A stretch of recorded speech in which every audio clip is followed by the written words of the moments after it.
జిల్లాలోని గొల్లపల్లి మండలం చిల్వకోడు గ్రామంలో జిల్లా పరిషత్ పాఠశాలలోని విద్యార్థులకు పట్టణంలోని సిద్ధివినాయక హాస్పిటల్ డాక్టర్ వెంకటేశ్వరరావు ఆధ్వర్యంలో ఉచిత పుస్తకాల పంపిణీ కార్యక్రమం చేపట్టగా ముఖ్య అతిథిగా జిల్లా కలెక్టర్ డాక్టర్ ఏ శరత్ పాల్గొని విద్యార్థులకు పుస్తకాలను అందజేశారు। ఈ సందర్భంగా కలెక్టర్ మాట్లాడుతూ ప్రభుత్వ పాఠశాలలో విద్యార్థులకు మెరుగైన విద్యను అందజేయడం జరుగుతుందని, ఉత్తేజం కార్యక్రమం ద్వారా విద్యార్థులకు గత 2 సంవత్సరాలుగా డాక్టర్ వెంకటేశ్వరరావు ప్రభుత్వ పాఠశాలలోని 300 మంది విద్యార్థులకు పుస్తకాలను పంపిణీ చేయడం అభినందనీయమని అన్నారు। విద్యార్థులు పట్టుదలతో ఏకాగ్రతతో చదువుకొని ఉన్నత స్థానాలకు ఎదగాలని అన్నారు।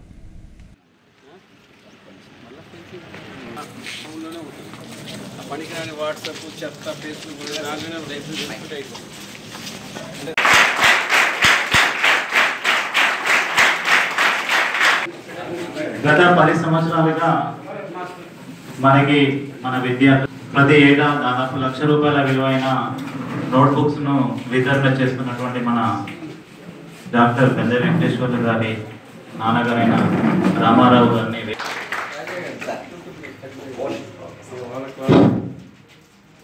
గత 9 సంవత్సరాలు ఇప్పుడు ఈ రోజు వరకు ఉన్న సంఖ్య 300 మంది సార్, దాదాపు 350 మంది అవుతుంది।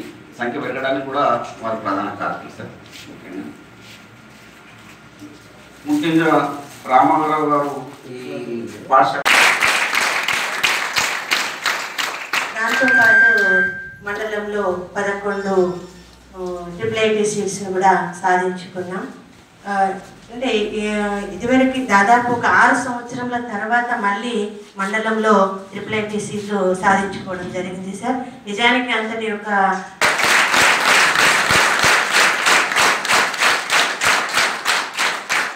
ఎందుకంటే గత సంవత్సరం మనకి స్టేట్లో ఫస్ట్ రావడం, దాన్ని ఛాలెంజ్గా తీసుకోవాలి అని మమ్మల్ని ఇంకా చాలా ఉత్సాహపరచడం, ఒక ప్రతి ఒక్కరం కూడా ప్రతి నిమిషాన్ని కూడా వేస్ట్ చేయకుండా విద్యార్థులతో వాళ్ళని కార్యోన్ముఖులను చేసేసి మార్నింగ్ క్లాసులు ఈవినింగ్ క్లాసులు పెడుతూ వాళ్ళకు ఉత్సాహాన్ని కలుగజేసి స్లిప్ టెస్ట్ కండక్ట్ చేస్తూ ఇంతటి రిజల్ట్ సాధించడం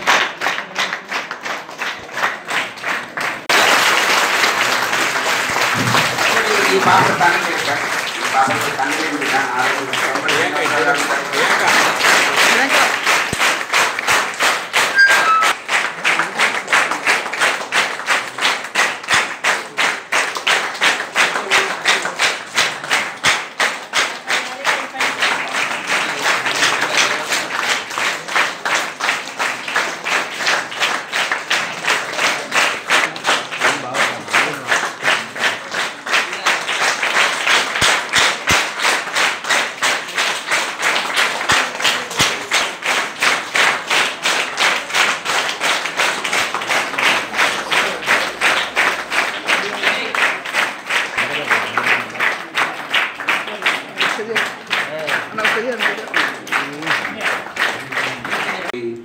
క్లాస్ స్టూడెంట్స్ సార్ మీ గైడెన్స్లో జెడ్పీహెచ్ఎస్ చిల్వకోడులో పుస్తకాలు ఇవ్వడం జరుగుతుంది। దీనికి మెయిన్ ముఖ్య ఉద్దేశం మా నాన్నగారు అయినటువంటి గంధ శ్రీరామారావు గారు తనకు ఎంత కష్టం వచ్చినా కానీ నన్ను ఉన్నతమైన చదువుల కోసం ఆ రోజులలోనే గుంటూరు అనేటువంటి మంచి విద్యాభ్యాసానికి కేంద్ర బిందువు అయినటువంటి గుంటూరుకి పంపించి నన్ను చదివించారు। తర్వాత మా మామయ్య కూడా నాకు చిన్నతనం నుంచి ఆ విద్యాభ్యాసంలో కానీ అన్నిట్లలో ఎంతో సహకరించారు। సో వాళ్ళిద్దరి ప్రోత్సాహంతో వాళ్ళు ఊరికి ఏదో ఒకటి చేయాలి అని చెప్పడం వల్ల విద్యని ఎంచుకున్నాను। దానివల్ల ఈ పుస్తకాలు ఇవ్వడం గత 9 సంవత్సరాల నుంచి జరుగుతుంది। ఎంతమంది విద్యార్థులు ఉంటే అంతమందికి వాళ్ళకి అవసరమైన నోట్బుక్స్, మిగతావన్నీ టెక్స్ట్ బుక్స్ అన్నీ గవర్నమెంట్ ఇవ్వడం జరుగుతుంది। ఈ నోట్బుక్స్ మాత్రం మనం ఇద్దామనే ఒక సంకల్పంతో 9 సంవత్సరాల నుంచి ఇస్తున్నాం।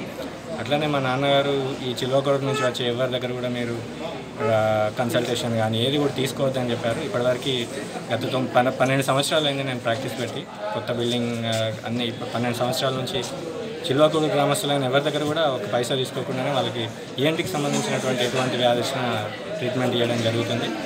సో ఈరోజు కలెక్టర్ గారు వచ్చి కూడా ఒక మంచి కార్యక్రమం ఉంది, దాన్ని మీరు స్పాన్సర్ చేయాలి అని చెప్పారు। దాన్ని కూడా నేను తప్పకుండా చేస్తాను సార్ అని చెప్పాను। దానికి కూడా నేను డెఫినెట్గా నా శక్తికి తగ్గట్టుగా డెఫినెట్గా ఈ కార్యక్రమాన్ని ముందుకు తీసుకెళ్తాను కలెక్టర్ గారు చెప్పినట్టు। అండ్ ఇటువంటి అవకాశం ఇచ్చినటువంటి జెడ్పీహెచ్ఎస్ స్కూల్ టీచర్లకి మరియు మీడియా మిత్రులందరికీ ధన్యవాదాలు। Thank you.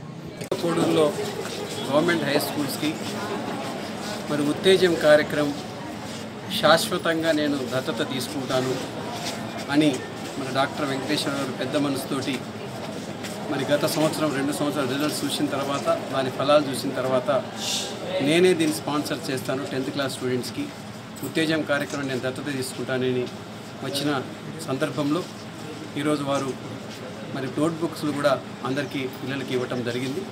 సో ఆ కార్యక్రమంలో నిజంగా చాలా సంతోషం అనిపించింది. ఈ విధంగా గత 2 సంవత్సరాల నుంచి జగిత్యాల జిల్లాలో మరి ఈ 10th క్లాస్ రిజల్ట్స్ 97.99, 97.35, 97.56 ఆ విధంగా రిజల్ట్స్ వచ్చినాయి. దానికి మా అధ్యాపకులు కానీ, ప్రజాప్రతినిధులు కానీ, అక్కడ విద్యా కమిటీ కానీ, గ్రామ పెద్దలు కానీ, పేరెంట్స్ కానీ అందరూ ఉత్తేజం కార్యక్రమాన్ని మరి మనం ప్రతి సంవత్సరం నవంబర్లో స్టార్ట్ చేసుకుని వాళ్ళకి స్నాక్స్ ఇస్తూ అడిషనల్ 2 hours కూడా మరి వారికి మా టీచర్లు ముందుకు వచ్చి చెప్తున్నారు. దానివల్లనే రిజల్ట్స్ మంచి క్వాలిటీ ఎడ్యుకేషన్ అండ్ రిజల్ట్స్ కూడా వచ్చినాయి. సో దానికి ఈ సంవత్సరం నుంచి మరి ఇలాంటి వెంకటేశ్వర్లు గారు లాంటి వాళ్ళు కూడా మరి లాస్ట్ టైం కూడా అక్కడక్కడ తీసుకున్నారు, ఆ సంవత్సరానికి అయినారు. సో ఈ సంవత్సరంలో మరి ఇప్పటి నుంచి వారు చేసిన బాటకి ఆదర్శానికి మరి ఇంకా చాలామంది ప్రతి స్కూల్ని తీసుకునే విధంగా అడాప్ట్ చేసుకునే విధంగా మరి చేసుకొని ఈ ఉత్తేజం కార్యక్రమాన్ని నవంబర్ నుంచి మళ్ళీ ఈ వచ్చే దసరా నుంచి మళ్ళీ స్టార్ట్ చేస్తాం. ఉత్తేజం కార్యక్రమం స్టార్ట్ చేసి మరి అదేవిధంగా మరి రిజల్ట్స్ వలన మరి ముఖ్యంగా మా టీచర్లు కానీ మా విద్యాశాఖలో ఉన్న ప్రతి ఒక్కరూ ప్రజలకి ఒకటి చెప్పగలిగాం, మంచి క్వాలిటీ ఎడ్యుకేషన్ ఇస్తున్నాం, మేము క్వాలిఫైడ్ టీచర్స్గా మేము ఉన్నాం. సో మీ దగ్గర రండి అని చెప్పి ఈరోజు ఎక్కడ కానీ జగిత్యాల జిల్లాలో అడ్మిషన్స్కి కుదవలేదు. పాత రోజుల్లో మనం గవర్నమెంట్ స్కూల్స్కి మేము రాము, లేకపోతే చదువు సరిగా ఉండదు, టీచర్లు సరిగా రారు అనేది చెప్పేటోళ్ళు. కానీ వీ ప్రూవ్డ్ ఆఫ్టర్ చిన్న జిల్లా ఫామ్ అయిన తర్వాత ఒక టీం వర్క్ తోటి we have proved that as మేము చెప్పగలము, మేము క్లాస్కి వస్తాము, మేము రెగ్యులర్గా ఉంటాము. కానీ ఈ రోజులో అలాంటి ఏదో అని చెప్పి మంచి క్వాలిటీ ఎడ్యుకేషన్ ఇస్తూ బియాండ్ స్కూల్ అవర్స్ కూడా పాఠాలు చెప్పి మరి విద్యాశాఖలో మరి జగిత్యాల జిల్లాలో మంచి రిజల్ట్స్ వచ్చి మరి 10 మందికి తెలిసే విధంగా చేసిన మరి అధ్యాపక బృందానికి మరి ఆ స్ఫూర్తితోటి మరి మేము జగిత్యాల జిల్లాలో కూడా ఇతర డిపార్ట్మెంట్స్ కూడా విద్యాశాఖ మాకు ప్రతి ఫైనాన్షియల్ ఇయర్లో మొదటిగా వారు మొదటి స్థానం వస్తుంది వారి విద్యాశాఖలో. ఆ విధంగా దాన్ని స్ఫూర్తిగా తీసుకుని జిల్లాలో కూడా అభివృద్ధి కార్యక్రమాలు కూడా ప్రేరేపిస్తున్నాం. ఆ విధంగానే మంచి ఎక్సలెన్స్ సాధించడానికి కూడా మేము ప్రయత్నం చేస్తున్నాం. సో ఇది మరి 2 సార్లు చేసినాం. ఈసారి హ్యాట్రిక్ మరి జగిత్యాల జిల్లాలో ఎడ్యుకేషన్ రిజల్ట్స్ కూడా ఈసారి హ్యాట్రిక్ రావాలని దాని పరంగా మరి టీచర్స్ కూడా కృషి చేస్తారని భావిస్తూ మరి దీనికి మేము చేసే కార్యక్రమం ఉత్తేజం కార్యక్రమం వెంకటేశ్వరులాగా ఇంకా చాలామంది ఖాతాలు ముందుకు రావాల్సిందిగా మరి మీ ద్వారా నేను కోరుకుంటూ మరి అవకాశం ఇచ్చిన మీకు మీ ద్వారా మిమ్మల్ని కూడా